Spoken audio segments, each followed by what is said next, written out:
Chapter 1 लिए दोस्तों वर्ण विचार। वर्ण विचार से बीएड और डीएलएड में एक एक क्वेश्चन या एक या दो क्वेश्चन आता है दोस्तों। इसमें देखिए पढ़ते हैं वर्ण किसे कहते हैं। पहले इसमें आज हम थ्योरी पार्ट पढ़ा देंगे, एक वीडियो में पूरा थ्योरी होगा दोस्तों, और दूसरा वीडियो पार्ट 2 में इसका टोटल के टोटल ऑब्जेक्टिव पार्ट होगा दोस्तों, में जो एमसीक्यू एग्जाम में पूछा जाता है। एमसीक्यू तभी बनेगा जब थ्योरी आप लोग को पढ़िएगा तब। अब देखिए दोस्तों वर्ण किसे कहते हैं, तो जिस ध्वनि के टुकड़ा नहीं किया जा सकता, जिस ध्वनि का टुकड़ा नहीं कर सकते हैं उसे वर्ण कहते हैं दोस्तों। उसे क्या कहते हैं? वर्ण कहते हैं। अर्थात भाषा की सबसे छोटी इकाई को क्या कहते हैं? वर्ण कहते हैं। भाषा की सबसे छोटी इकाई को वर्ण, जिसे का, खा, आकर। मौखिक आधार पर भाषा की सबसे छोटी इकाई ध्वनि होता है दोस्तों। मौखिक आधार पर भाषा की सबसे छोटी इकाई ध्वनि होता है। क्या होता है? ध्वनि होता है दोस्तों। अर्थ के आधार पर भाषा की सबसे छोटी इकाई शब्द होता है। अर्थ के आधार पर भाषा की सबसे छोटी इकाई शब्द होता है। शब्द की पूर्णता इकाई वाक्य है। भाषा की पूर्णता इकाई क्या है दोस्तों? वाक्य है। पूछेगा जिसे हम मान लीजिए दोस्तों का बोलते हैं, जिसमें ध्वनि होता है कि नहीं, तो जिनका टुकड़ा नहीं किया जाता उसे वर्ण कहते हैं दोस्तों। जिसे वर्णमाला। अब वर्णमाला किसे कहते हैं? तब वर्णों या ध्वनि के क्रमबद्ध समूह को वर्णमाला, मतलब वर्णों के समूह को ही वर्णमाला कहते हैं। हिंदी में वर्णमाला की संख्या 44 होते हैं दोस्तों। हिंदी में वर्णमालों की संख्या कितने होते हैं? 44 होते हैं दोस्तों। इन हिंदी वर्णमालों को दो भागों में बांटा गया। कितने? दो भागों में। इन वर्णों को दो भागों में, एगो स्वर वर्ण होता है दोस्तों, एगो व्यंजन वर्ण होता है। एगो स्वर वर्ण होता है, एगो दूसरा व्यंजन वर्ण होता है दोस्तों। अब देखिए स्वर्ण वर्ण किसे कहते हैं, स्वर किसे कहते हैं? इनकी संख्या कितनी होती है? जिन वर्णों का उच्चारण करते समय किसी अन्य ध्वनि की सहायता ना ले, मतलब किसी की सहायता ना ले, उसे स्वर्ण वर्ण कहते हैं दोस्तों। उसे स्वर कहते हैं दोस्तों। इसे क्या कहते हैं? स्वर कहते हैं। अर्थात फेफड़ा से निकलने वाली हवा बिना किसी बाध या रुकावट सीधे मुंह की ओर बाहर निकलते उसे स्वर भी कहते हैं। जैसे आकर, किसी भी रुकावट नहीं होता, नहीं जीव न उब, कोई रुकावट निकलता है, मतलब किसी की सहायता नहीं लेता दोस्तों। आकर, हर्षई दीर्घई, हर्षऊ दीर्घऊ। जिसे आकारा, हर्षई दीर्घई, हर्षऊ दीर्घऊ, ये टोटल के टोटल हो जाता है दोस्तों। पूछेगा एग्जाम में, देखो यहाँ से क्वेश्चन है, तो स्वर्गों की संख्या कितने होते हैं दोस्तों? तो 11 होते हैं। स्वर की संख्या कितने होते हैं? 11 होते हैं। स्वर की संख्या 11, जिसे आकारा, हर्षई दीर्घई, हर्षऊ दीर्घऊ, री, ए, आय, ओ, औ। स्वर का विभाजन। अब स्वर का विभाजन भी होता है दोस्तों। मात्रा और कला के आधार पर स्वर के दो भागों में बांटा गया। एगो हर्ष स्वर, जिसे लघु स्वर के भी बोलता हूँ दोस्तों, हर्ष स्वर और दीर्घ स्वर। अब हर्ष स्वर किसे कहते हैं? जिन स्वर्गों का उच्चारण करते समय बोलने में कम समय लगता है उसे हर्ष स्वर कहते हैं या लघु स्वर कहते हैं दोस्तों। जिसे बोलने में हमको कम समय लगे उसे हर्ष स्वर कहते हैं या तो लघु स्वर कहते हैं। इसकी संख्या कितने होते हैं दोस्तों? 4 होते हैं। आ, ई, उ, री, आ, ई, उ, री, आ, ई, उ, री, इसे हर्ष स्वर कहते हैं। हर्ष में भी होता है छोटा दोस्तों। अगला पॉइंट हो जाएगा दोस्तों दीर्घ स्वर। क्या हो जाएगा? दीर्घ स्वर। दीर्घ माने क्या होता है? गुरु या स्वर मतलब बड़ा। जिन स्वर्गों का उच्चारण करते समय या बोलने में अधिक समय लगता है, कितना लगता है? अधिक समय लगता है, उसे दीर्घ स्वर कहते हैं दोस्तों। इसकी संख्या 7 होती है। इसकी संख्या 7 होती है। आकारा, बड़ी ई, बड़ी उ, ए, आय, ओ और आ। इसकी संख्या कितना होता है? 7 होता है।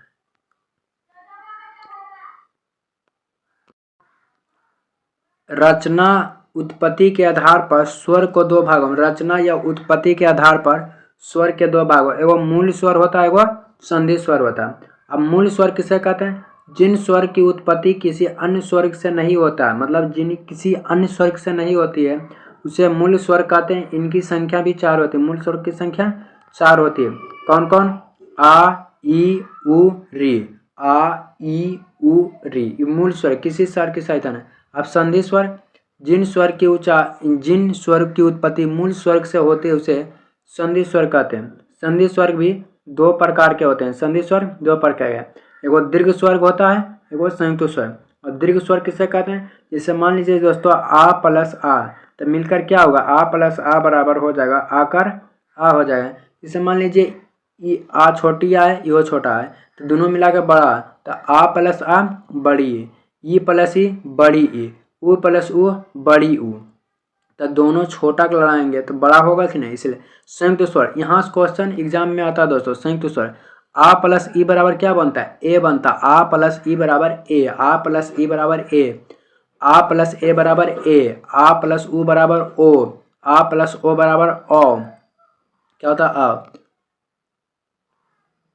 अगला पॉइंट है दोस्तों, यहाँ से क्वेश्चन अयोग वाहक किसे कहते हैं? जो ना तो स्वर होता है ना ही व्यंजन होता, ना स्वर और ना ही व्यंजन, उसे अयोग वाहक कहते हैं। अयोग वाहक दो प्रकार के होते हैं। अयोग वाहक पूछेगा कितने? तो दो। एगो अनुस्वर होता है, एगो विसर्ग होता है। अनुस्वर के एक बिंदी और विसर्ग के दो बिंदी होते हैं दोस्तों, दो बिंदी होते हैं। अब अनुस्वर किसका हो तो देखिए, जिन वर्णों का उच्चारण करते समय हवा नाक के द्वारा बाहर निकलती है उससे अनुस्वार कहते हैं।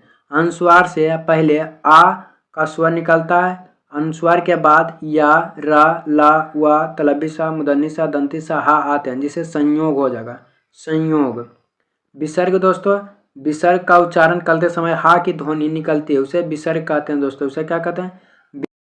जिसे प्रता अता स्वर का उच्चारण, जिसे आ आकारा विसर्ग कहाँ से होता है दोस्तों? कंठ से होता है। यहाँ से भी क्वेश्चन आता है, उच्चारण स्थान आ आकारा या विसर्ग कहाँ से? कंठ से।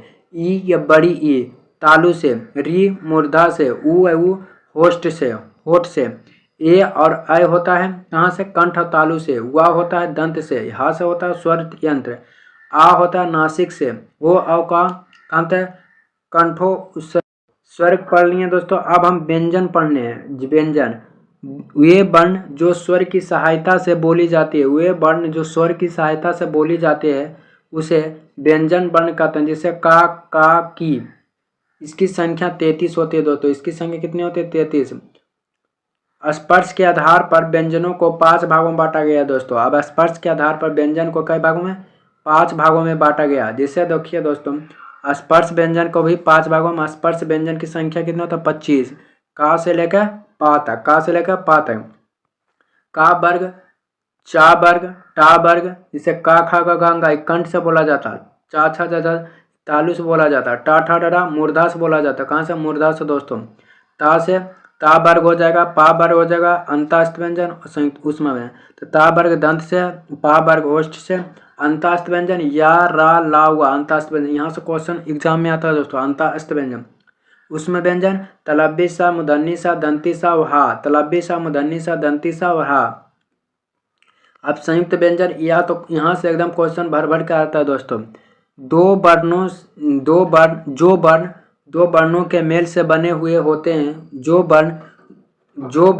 दो वर्णों के मेल से बने हुए होते हैं उसे संयुक्त वर्ण कहते हैं। मतलब दो को मिल से बनता है दोस्तों। संयुक्त माने क्या होता है? जोड़ा। जब दो को वर्ण मिल से बनता है उसे संयुक्त वर्ण कहते हैं। इसकी संख्या कितने होते हैं? 4 होते हैं दोस्तों। इसकी संख्या कितने होते हैं? 4 होते हैं। इसकी संख्या 4।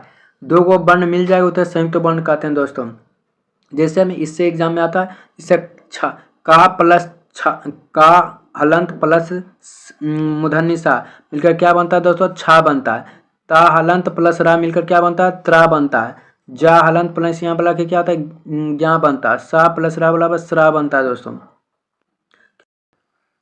यहाँ से भी क्वेश्चन आता है, कंपन के आधार पर वर्ण को 2 भागों में बांटा गया। कंपन के आधार पर वर्ण के 2 भागों में बांटा गया। घोष या सघोष, घोष या सघोष इसे बोलते हैं, और अघोष, मतलब घोष और अघोष। अब घोष वर्ण किसे कहते हैं दोस्तों? तो घोष का अर्थ होता है नाद या गूंज। जिन वर्णों का उच्चारण करते समय स्वर तंत्रिकाओं में गूंज उत्पन्न होती है उसे घोष। ऐसा नहीं समझ, जैसे देखिए का वर्ग, चा वर्ग, टा वर्ग, ता वर्ग, पा वर्ग, का वर्ग, चा वर्ग, टा वर्ग, पा वर्ग, मतलब किसी वर्ण का तीसरा, चौथा, पांचवा। मतलब ऐसे याद रखिए, किसी वर्ण का तीसरा, चौथा और पांचवा तथा 11 लावा हो उसे घोष कहते हैं दोस्तों। उसे क्या कहते हैं? घोष। इसका परिभाषा याद रखिए, किसी वर्ण का तीसरा, चौथा, पांचवा वर्ण आवे तथा या अथवा या रा ला वा या हा तो उसे घोष वर्ण कहते हैं। किसे कहते हैं दोस्तों? घोष वर्ण कहते हैं। जिसे देखिए कॉपी में नोट डाउन कर लीजिएगा दोस्तों। इसका अघोष, अघोष का भी ऐसी है दोस्तों। इसका होता है का से लेकर पा तक होता है। मैंने इसका होता है पहला वर्ण और दूसरा वर्ण, पहला वर्ण और दूसरा वर्ण तथा तलब्बी सा मूर्धन्य सा दंती सा, मतलब पहला और दूसरा, तो पहला दूसरा में आ जाएगा 10 और तलब्बी सा मूर्धन्य सा दंती सा मतलब 3, तो टोटल हो जाएगा कितना दोस्तों? 13। पूछे अघोष वर्ण की संख्या तो कितना होता है? 13 होता है दोस्तों। अब देखिए श्वास वायु के आधार पर 2 भागों में विभाजित है, अल्पप्राण और महाप्राण। यह भी इंपॉर्टेंट हो दोस्तों। अल्पप्राण किसे कहते हैं? जिन वर्णों का उच्चारण करते समय हवा की कम मात्रा में बाहर निकलते उसे अल्पप्राण कहते हैं। उसे इसमें दोस्तों पहला वर्ण, तीसरा वर्ण, पांचवा, मतलब पहला, तीसरा और पांचवा मतलब 135, और सभी स्वर्ग मतलब या, रा, ला, वा अब उसे अल्पप्राण कहते हैं दोस्तों। अल्पप्राण में 1, 3, 5 मतलब 2 बढ़ा उसे अल्पप्राण कहते हैं। अब महाप्राण में होता है दोस्तों दूसरा और चौथा, मतलब जो छूटा है उसे महाप्राण। साथ ही तलब्बी सा मूर्धन्य सा दंती सा हा अच्छा तरह ये सब होता है दोस्तों, सब महाप्राण कहते हैं। अब देखिए दोस्तों यहाँ से भी क्वेश्चन आता है। हिंदी में कुल 52 वर्ण होते हैं। हिंदी में कुल कितने दोस्तों होते हैं? 52, जिसमें स्वर की संख्या कितने होते हैं? 11। स्वर की संख्या 11, अनुस्वार 1, विसर्ग 1, व्यंजन तो हो गया टोटल व्यंजन, विसर्ग 1, व्यंजन भी कितना होता है दोस्तों? व्यंजन 33, और कंठ से 5, इसम होता है तालु से। टोटल हो गया दोस्तों, मतलब इतना अवस्था उष्मा मिला के टोटल कितना? 39। तो टोटल मिला देगा द्विगुण व्यंजन दोस्तों क्या बोलते हैं? द्विगुण डा और डा, छात्र श्राज्ञा इतर संयुक्त व्यंजन तलब, तो टोटल हो जाएगा 52। कौन कौन है दोस्तों ये पूरा बता दिए, यहाँ पर देख लीजिए। इसका PDF चाहते हैं टेलीग्राम चैनल पर जुड़ जाएगा। जनरल नॉलेज मस्ती है, सर्च कीजिएगा। कल हम इसका ऑब्जेक्टिव महत्वपूर्ण प्रश्न कराएंगे दोस्तों, मतलब ऑब्जेक्टिव क्वेश्चन। आज थ्योरी पार्ट करवा दिए। एक चैप्टर देखिए दोस्तों, एक चैप्टर वर्ण विचार, एक चैप्टर पूरा 12 से 13 मिनट में कंप्लीट हो गया थ्योरी। साथ ही साथ ऑब्जेक्टिव कलम करा देंगे दोस्तों, एक ही वीडियो में अच्छा नहीं रहता है। इसका प्लेलिस्ट बना देंगे, हिंदी बाई BEd या DLED 2025 एंट्रेंस एग्जाम। जो भी इस बार एग्जाम में बैठेंगे इससे बाहर या व्याकरण में नहीं आएगा। और साथ ही साथ हर एग्जाम मतलब साथ ही साथ हर सब्जेक्ट की तैयारी भी होता है दोस्तों। जिसे हिंदी हो गया दोस्तों, इंग्लिश कराएंगे, GK कराएंगे, GS कराएंगे, मतलब GK GS से होता है साइंस जनरल नॉलेज, और साथ ही मैथ और रीजनिंग टोटल कराएंगे दोस्तों। सिलेबस आउट, सिलेबस के आधार पर कराएंगे दोस्तों। आप लोग का दिन शुभ हो। राधे राधे।